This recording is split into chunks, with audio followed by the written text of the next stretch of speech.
I think anyone is fair to say, hey, I'm sorry, I woke her up, she's not happy. I think it's fair to say that everyone says they have the best dog in the world, and Holly clearly was the best dog in the world, but I can tell you that right now. I've got the sleepiest, best dog in the world. The sleepiest. Look at this. It's like a little piglet.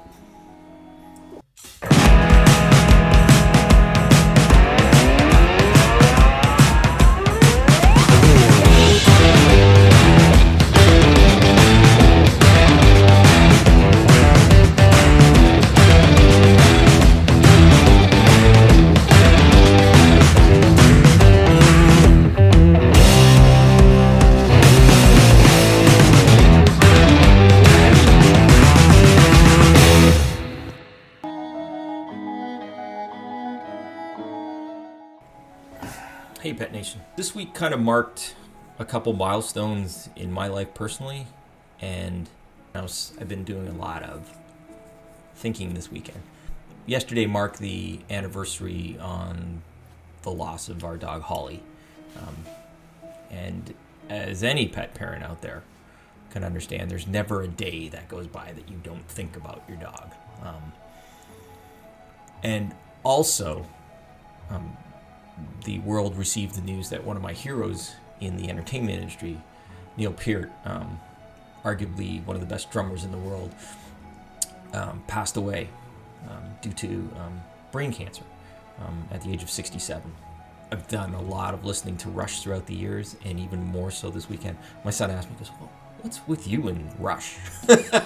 And, as a drummer, I don't know there's any drummer out there that doesn't know who Neil Peart was, and what sort of contributions he made, not only to the entire rock genre, but to people like me.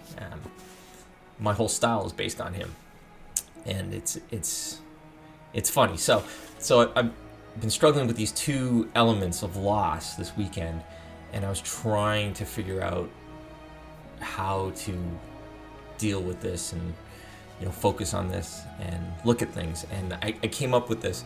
I was thinking about, okay, so what did both these individuals, what did my dog Holly and what did Mr. Peart contribute to the world, and how can I or you or anyone learn from that?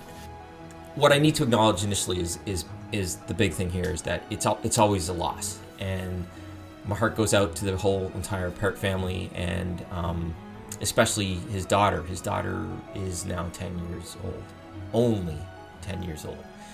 And there are no words to say that can bring back that loss, or equally important, add to whatever value his presence would be in her life moving forward. So I need to acknowledge that first and foremost, and my deepest sympathies. I'm sure the hearts of a nation, a world, are with you now. What did Holly do that left an impact on me? The biggest thing I can think of is legacy. For Neil, it's documented.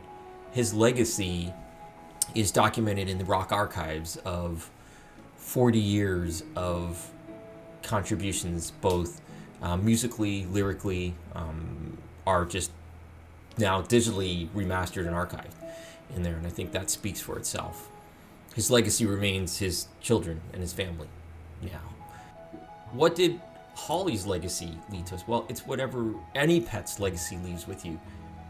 They spend less time in your life, but during that time, you get volumes and volumes of love and joy and humor and companionship, therapy, so many different things. And I am fortunate that I have tons and tons of digital image and video of this dog, and I am overwhelmed that she spent a majority of my son's life with him, and so that relationship is also documented as well.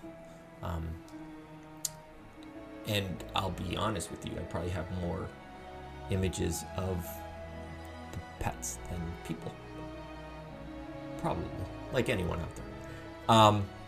The other thing I believe that both brought into our lives is what every dog brings into your life. And when I'm scouring these video archives of Mr. Peart talking about life, they really live in the moment. For him, it was taking advantage of any free time you have and learning and exploring.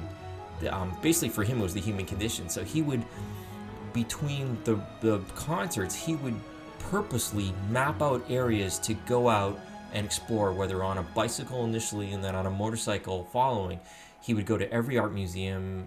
He would check out just little areas in town. There's a little corner store in Ohio that said he used to come through all the time and buy his lunch, and they'd have interactions. And he said he was seeking regular human interactions versus those that you get when someone worships you as a rock god, which he was not comfortable with. In the same sense, I think every dog out there lives in the moment, which is why they are basically happy. They always forgive. They never think about the past, and they just enjoy that moment. And you'll see that in any pet you have. And so I think that's something definitely that they contributed to my life and to every pet owner's life, or anyone who's been experienced the wonderful music of Rush.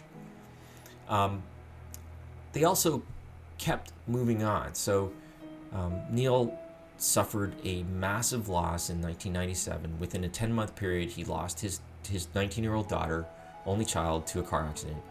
10 months later, his wife succumbed to cancer. And to have that loss is just unimaginable. And his therapy was to get on his motorcycle and drive 55,000 miles.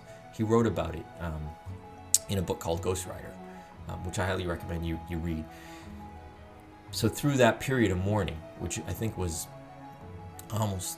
years of mourning, he didn't play with the band. He said, "Consider myself retired," but he kept moving forward. And he said that was his healing process.